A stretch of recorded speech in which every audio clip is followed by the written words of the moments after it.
చంద్రబాబు నాయుడు, పవన్ కళ్యాణ్ రాష్ట్రం అంతా కలిగి తిరుగుతూ ప్రజలను తప్పుదోవ పట్టించే కార్యక్రమం చేస్తున్నారు.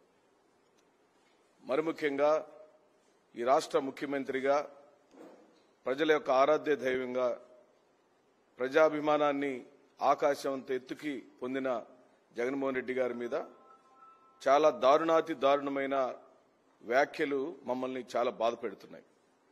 ఎన్నికల సమయంలో ప్రత్యర్థుల గురించి, ప్రత్యర్థుల యొక్క వైఫల్యాల గురించి లేదా ప్రత్యర్థుల యొక్క ఎన్నికలకు అర్హత లేని కార్యక్రమాల గురించి మాట్లాడితే రాజకీయాల్లో అర్థం ఉంటుంది.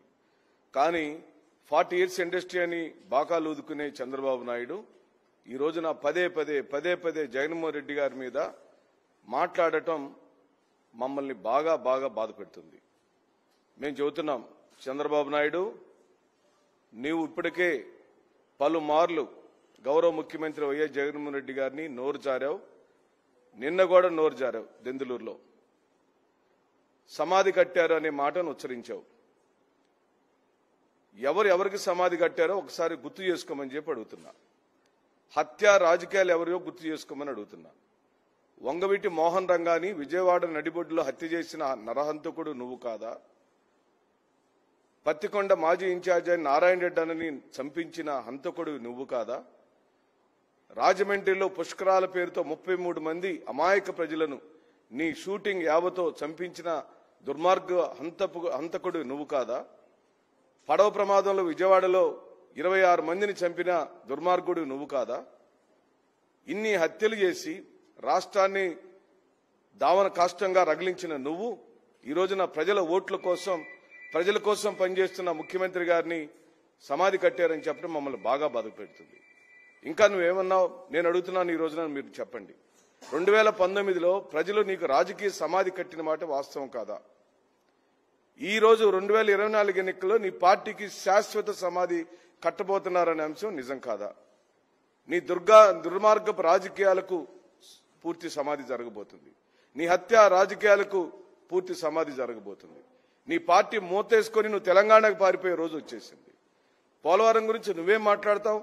నీ గురించి మోడీ 2019 ఎన్నికలలో నువ్వు పోలవరం నిర్మాణాన్ని ఓ ఏటీఎం లాగా వాడుకుంటున్నావు అని చెప్పిన మాట నిజం కాదా? నేను పవన్ కళ్యాణ్ కూడా అడుగుతున్నా. పవన్ కళ్యాణ్ వెళ్ళి పోలవరం ప్రచారంలో అడుగుతున్నాడు. ఆయన ఏమన్నాడు? పోలవరాన్ని మేమేదో ఆపేసినట్టు, నిర్మించలేకపోయినట్టు ఆయన చెబుతున్నాడు.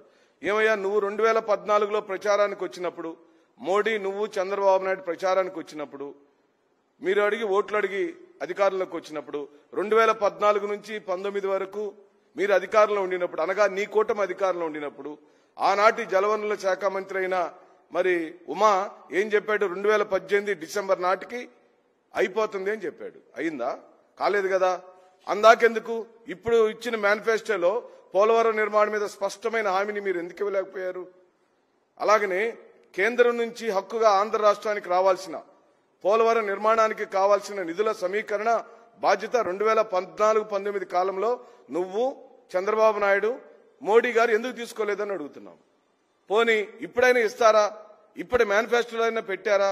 స్పష్టమైన పోలవరం నిర్మాణ హామీ మీద మీరు అని చెప్పారా అంటే మీరు చెప్పలేదు. అదేమంటే ముగ్గురు కలిసి పోటీ చేస్తారట, ఇద్దరు మాత్రమే మేనిఫెస్టో పట్టుకుంటారట. ఏమయ్య ఎందుకు పట్టుకోవట్లేదు బీజేపీ వాళ్ళని అడిగితే ఆ మేనిఫెస్టోతో మాకు సంబంధం లేదని బీజేపీ వాళ్ళు చెప్పారు. సాయంత్రానికి మళ్ళీ ట్వీట్ ఇచ్చారు. ఏమని? మాకు చెప్పే చేశారన్నారు కానీ ఆ ఎన్నికల హామీలకు మేము బాధ్యులమని బీజేపీ ఎక్కడని చెప్పిందా?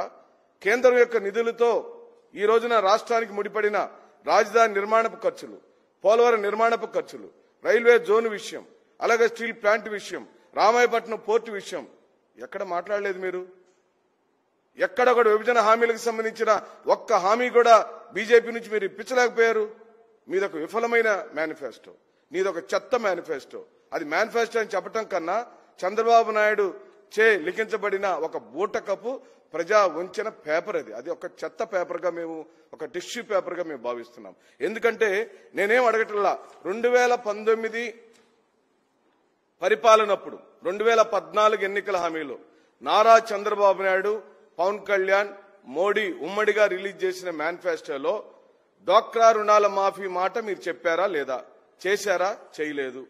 అలాగనే 86,000 కోట్ల రైతు రుణాల మాఫీ మీ ఉమ్మడి మేనిఫెస్టోలో మీ ప్రచారంలో మీరు చెప్పారు.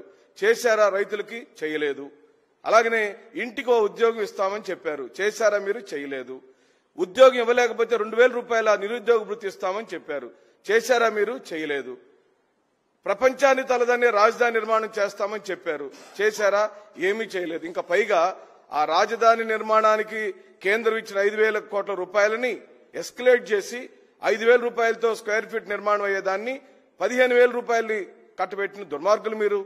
కాంట్రాక్టులకి తొత్తుబాడిన వాళ్ళు 5,000 కోట్లను అప్పనంగా మింగేశారు రాజధాని నిర్మాణానికి కేంద్రం ఇచ్చిన నిధులని ఈ సందర్భంగా మనవి చేస్తూ, మీరిచ్చిన ఏ ఒక్క హామీ ఈ రోజున అమలుపరచలేదు. 2019 ఎన్నికలకు కోతవేడు దూరంలో సరిగ్గా ఏప్రిల్ 11వ తారీఖు పోల్ జరిగితే జనవరి నుంచి 2,000 రూపాయలు చేసిన గనుడు నువ్వు. అప్పటి వరకు ఏమైందయ్యా? ఎందుకు చేయలేదు చంద్రబాబు నాయుడు? అదే ఈ జగన్మోహన్ రెడ్డి గారు తాను అధికారంలోకి వచ్చిన వెంటనే విడతల వారీగా ఆ 2,000ని 3,000 చేస్తానన్నాడు. ఇప్పుడు 3,000 రూపాయలు ప్రజలకు ఇస్తున్నాడు. ఆ 3,000ని రేపు ఎన్నికైన వెంటనే మళ్లీ 2 విడతల్లో 3,500 చేస్తానని చెప్పాడంటే ఖచ్చితంగా చేసి తీరుతాడు. అది జగన్మోహన్ రెడ్డి గారి యొక్క క్రెడిబిలిటీ. జగన్మోహన్ రెడ్డి గారికి ప్రజల్లో ఉన్న విశ్వసనీయత, జగన్మోహన్ రెడ్డి గారికి ప్రజలకు ఉన్న కనెక్షన్. నీకేం కనెక్షన్ ఉంది? నీ కోవిడ్ వచ్చింది, ప్రజలు పట్టలేదు, ఇల్లు హైదరాబాద్ లో కూర్చున్నావు. రాష్ట్రం ఇబ్బందుల్లో ఉంది, నువ్వు ఇక్కడ ఉండవు, తెలంగాణలో ఇల్లు కట్టుకుని ఉన్నావు. పవన్ కళ్యాణ్ గారు షూటింగ్ పోతాడు రేపు ఎలక్షన్ అయిపోతే. ఈ హామీల గురించి ఎవరు మాట్లాడతారు? ఢిల్లీ నుంచి వచ్చిన ఇన్ఛార్జీలందరూ ఢిల్లీ వెళ్లిపోతారు.